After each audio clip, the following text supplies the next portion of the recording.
ഏവർക്കും എൻ്റെ വിനയ നമസ്കാരം. 2029 ഡിസംബർ മാസത്തിൽ കേരളത്തിൽ നടന്ന ത്രിതല പഞ്ചായത്ത് തെരഞ്ഞെടുപ്പുമായി ബന്ധപ്പെട്ട പോലീസ് ഉദ്യോഗസ്ഥർക്കുണ്ടായ ഒരു അനുഭവം പങ്കുവയ്ക്കുന്നതിനാണ് ഞാൻ ഈ വീഡിയോയുമായി നിങ്ങളുടെ മുമ്പിൽ വരുന്നത്. ഉറപ്പായിട്ടും മുതിർന്ന ഉദ്യോഗസ്ഥരും തെരഞ്ഞെടുപ്പുമായി ബന്ധപ്പെട്ട ഉന്നത ഉദ്യോഗസ്ഥരും രാഷ്ട്രീയ പാർട്ടിയുടെ പ്രമുഖ നേതാക്കളും ഈ വീഡിയോ ഒന്ന് കണ്ടിരുന്നെങ്കിൽ എന്ന് ഞാൻ ആഗ്രഹിക്കുകയാണ്. 2025 ഡിസംബർ മാസം 9, 11 തീയതികളായി 2 ഘട്ടങ്ങളായിട്ടാണ് കേരളത്തിലെ തെരഞ്ഞെടുപ്പ് നടന്നത്. 9-ാം തീയതി തിരുവനന്തപുരം മുതൽ എറണാകുളം വരെയുള്ള ജില്ലകളിൽ 1-ാം ഘട്ടവും, 11-ാം തീയതി തൃശ്ശൂർ മുതൽ കാസർഗോഡ് വരെയുള്ള ജില്ലകളിൽ 2-ാം ഘട്ട തെരഞ്ഞെടുപ്പ് നടക്കപ്പെടുകയുണ്ടായി.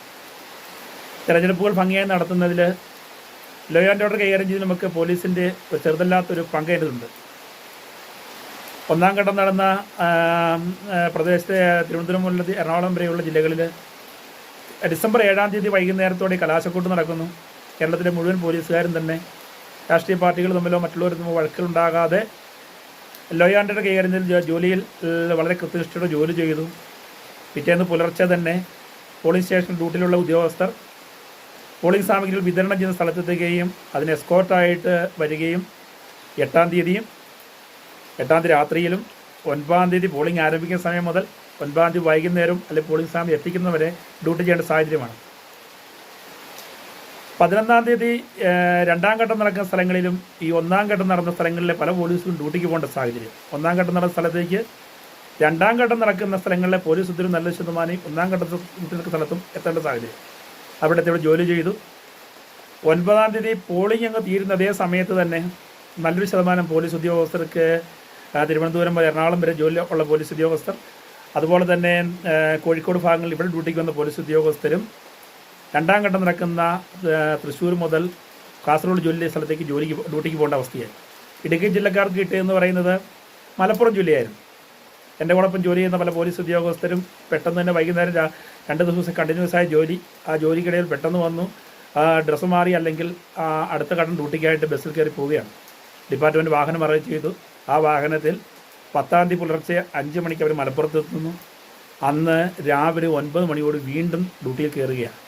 10-ാം തീയതിയും 11-ാം തീയതി ഡ്യൂട്ടി, 11-ാം തീയതി പോളിംഗ് കഴിഞ്ഞ് പോളിംഗ് സാമഗ്രികൾ കൗണ്ട് സ്റ്റേഷനിൽ എത്തിയതിനു ശേഷമാണ് അവർ മടങ്ങുന്നത്. അത് പിന്നീട് അവർക്ക് വീണ്ടും കൗണ്ടിങ്ങിനോടനുബന്ധിച്ച് ഡ്യൂട്ടി ചെയ്യേണ്ട സാഹചര്യം. പ്രിയപ്പെട്ടവരെ, ഞാൻ ഈ വീഡിയോ ചെയ്യുവാൻ കാരണം തെരഞ്ഞെടുപ്പിൻ്റെ തീയതികൾ പ്രഖ്യാപിക്കുമ്പോൾ ഉന്നത ഉദ്യോഗസ്ഥരും തെരഞ്ഞെടുപ്പ് കമ്മീഷനും ഒക്കെ അറിഞ്ഞിരിക്കേണ്ട ഒരു കാര്യം, പോലീസ് ഉദ്യോഗസ്ഥർ ഒരു മനുഷ്യരാണ്. വിശ്രമമില്ലാതെ ജോലി ചെയ്യപ്പെടുമ്പോൾ അവരനുഭവിക്കേണ്ട ബുദ്ധിമുട്ട് എത്രമാത്രം വലുതാണ് എന്നറിയേണ്ടതുണ്ട്. അതുകൊണ്ട് തെരഞ്ഞെടുപ്പിൻ്റെ തീയതിയൊക്കെ പ്രഖ്യാപിക്കുമ്പോൾ 2 ഘട്ടങ്ങളോ 3 ഘട്ടങ്ങളായി നടത്തുമ്പോൾ അത് ഒന്നിടവിട്ട ദിവസം എന്നത് മാറ്റി ഒരു 2 ദിവസമെങ്കിലും ഇടവേള അല്ലെങ്കിൽ ഗ്യാപ്പിട്ടുകൊണ്ട് ഒന്ന് ചെയ്യുകയാണെങ്കിൽ പോലീസ് ഉദ്യോഗസ്ഥർക്ക് അത് വലിയ ഉപകാരമായിരിക്കും. അവർക്ക് അല്പം വിശ്രമം കിട്ടിയാൽ അവർക്ക് ഉത്തരവാദിത്തത്തോട് കുറച്ചുകൂടെ ഉദ്യോഗസ്ഥരുടെ ജോലി ചെയ്യാനുള്ള അവസ്ഥ കിട്ടും. അല്ലെങ്കിൽ വല്ലാതെ ടയേർഡാണ്, വല്ലാതെ ക്ഷീണിച്ചു പോകേണ്ട അവസ്ഥയുണ്ടാകും. അതോടൊപ്പം തന്നെ എനിക്ക് പ്രധാനപ്പെട്ട ഒരു കാര്യം സൂചിപ്പിക്കാനുള്ളതാണ്, 2 ഘട്ടമായിട്ട് ഇലക്ഷൻ നടത്തപ്പെടുന്നൊരു സാഹചര്യത്തിൽ തിരുവനന്തപുരം മുതൽ എറണാകുളം വരെയും തൃശ്ശൂർ മുതൽ കാസർഗോഡ് വരെയും എന്ന രീതി മാറ്റിയിട്ട് 2 ഘട്ടം നടത്താം, അല്ലെങ്കിൽ 3 ഘട്ടം നടത്താം. അങ്ങനെ നടത്തുകയാണെങ്കിൽ തിരുവനന്തപുരം ജില്ലയിൽ 1-ാം ഘട്ടം നടത്തുകയാണെങ്കിൽ 2-ാം ഘട്ടം നടത്തേണ്ട സമയം കൊല്ലം ജില്ലയാക്കുക. ആലപ്പുഴ ജില്ലയിൽ ചെയ്യുന്ന സമയത്ത് ഒന്നെങ്കിൽ പത്തനംതിട്ടയിൽ 2-ാം ഘട്ടമാക്കുക. അതുപോലെ തന്നെ കാസർഗോഡ് ജില്ലയിൽ ചെയ്യുന്ന സമയത്ത് കണ്ണൂർ ജില്ലയിൽ 2-ാം ഘട്ടത്തിൽ ചെയ്യുക. അങ്ങനെ ചെയ്യുകയാണെങ്കിൽ ഈ പോലീസ് ഉദ്യോഗസ്ഥരെ സംബന്ധിച്ചിടത്തോളം തിരുവനന്തപുരത്ത് ജോലി ചെയ്യുന്ന പോലീസ് ഉദ്യോഗസ്ഥർ കൊല്ലം ജില്ലയിൽ വന്ന് 1-ാം ഘട്ടത്തിൽ സുഖമായി ജോലി ചെയ്തതിന് ശേഷം തിരിച്ചവർക്ക് തിരുവനന്തപുരത്തെത്തി ജോലി ചെയ്യാൻ കഴിയും.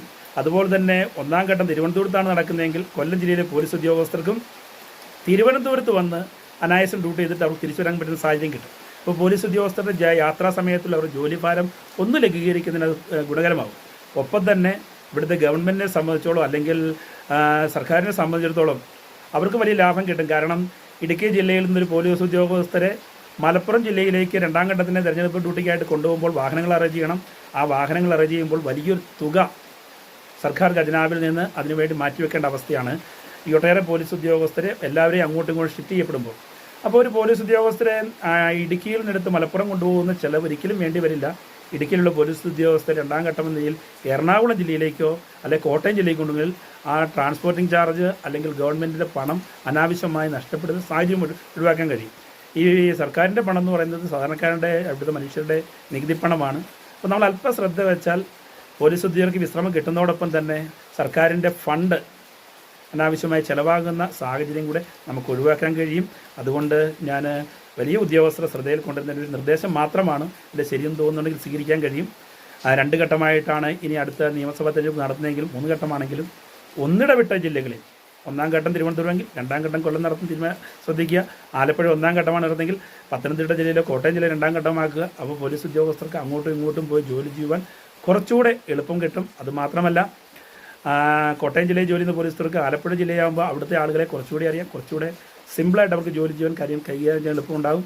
അതുപോലെ തന്നെ തിരുവനന്തപുരം ജില്ലക്കാർക്കാണെങ്കിൽ കൊല്ലം ജില്ലയുമായിട്ട് കുറച്ച് അടുപ്പമുണ്ട്. അപ്പോൾ പെട്ടെന്ന് കാര്യങ്ങൾ മനസ്സിലാക്കി ജോലി എളുപ്പം കിട്ടും. കാസർഗോഡ് ജില്ലയിൽ ജോലി ചെയ്യുന്നവർക്കാണെങ്കിൽ കണ്ണൂർ ജില്ലയെക്കുറിച്ച് അവർക്ക് പെട്ടെന്ന് അറിവുണ്ടാകും, ആളുകളുമായിട്ട് കുറച്ചുകൂടെ ബന്ധപ്പെട്ട അവസരം കിട്ടും. അപ്പോഴും ജോലി വളരെ സിമ്പിളായിട്ട് ചെയ്യാൻ കിട്ടുന്ന സാഹചര്യം കിട്ടും. അല്ലാതെ ഒരുപക്ഷെ കോട്ടയം ജില്ലയിലോ ഇടുക്കി ജില്ലയിലോ അല്ല തിരുവനന്തപുരം ജില്ലയിലെ പോലീസുകാർ പെട്ടെന്ന് മലപ്പുറം ജില്ലയിലോ അല്ലെങ്കിൽ കോഴിക്കോട് ജില്ലയിലോ തൃശ്ശൂർ എത്തുമ്പോൾ ആളുകളുമായി ബന്ധപ്പെടുമ്പോഴും പെട്ടെന്ന് രീതികൾക്ക് വ്യത്യാസമുണ്ട്. അപ്പോൾ അവർക്ക് പെട്ടെന്ന് ആക്സസ് ചെയ്യാൻ ബുദ്ധിമുട്ട് വരും. അതുകൊണ്ട് പോലീസ് ഉദ്യോഗസ്ഥർക്ക് ഉപകാരപ്രദമാകും. സർക്കാരിനെ സംബന്ധിച്ചിടത്തോളം അല്ലെങ്കിൽ ഗവൺമെൻറ് ഇവിടുത്തെ ആളുകളുടെ നികുതി പണം ആവശ്യമില്ലാതെ ട്രാൻസ്പോർട്ടിംഗ് ചാർജായിട്ട് ചിലവഴിക്കേണ്ട അവസ്ഥ ഉണ്ടാവില്ല. അപ്പോൾ പോലീസ് ഉദ്യോഗസ്ഥർക്ക് ഉപകാരപ്രദമാകും, ഗവൺമെൻറ് ഉപകാരപ്രദമാകും. ഇത്തരം കാര്യങ്ങളിൽ ശ്രദ്ധ വെക്കാൻ കഴിഞ്ഞിരുന്നെങ്കിൽ ഇന്ന് വളരെ നന്നായിട്ട് റിട്ടയർഡ് പോലീസ് ഉദ്യോഗസ്ഥൻ എന്ന രീതിയിൽ എനിക്ക് തോന്നിയിട്ടുണ്ട്. ഇതിന് അധികാരികളുടെ ശ്രദ്ധയെ കൊണ്ടുവരുന്നതിനാണ് ഞാൻ വീഡിയോ ചെയ്തിരിക്കുന്നത്. ശരിയെന്ന് തോന്നുന്നവർക്ക് ഇത് ഗവൺമെൻറ് ശ്രദ്ധയെ കൊണ്ടുവരുന്ന രീതിയിലേക്ക് ഷെയർ ചെയ്യുക. ഞാനൊരു നിർദ്ദേശമായിട്ടാണ് ഇത് വെക്കുന്നത്. ശരി, ഈ നിർദ്ദേശം പാലിക്കപ്പെടുവാൻ കഴിയട്ടെ എന്ന് ഞാൻ ആഗ്രഹിക്കുകയാണ്. നന്ദി, നമസ്കാരം, ജയ് ഭാരത്.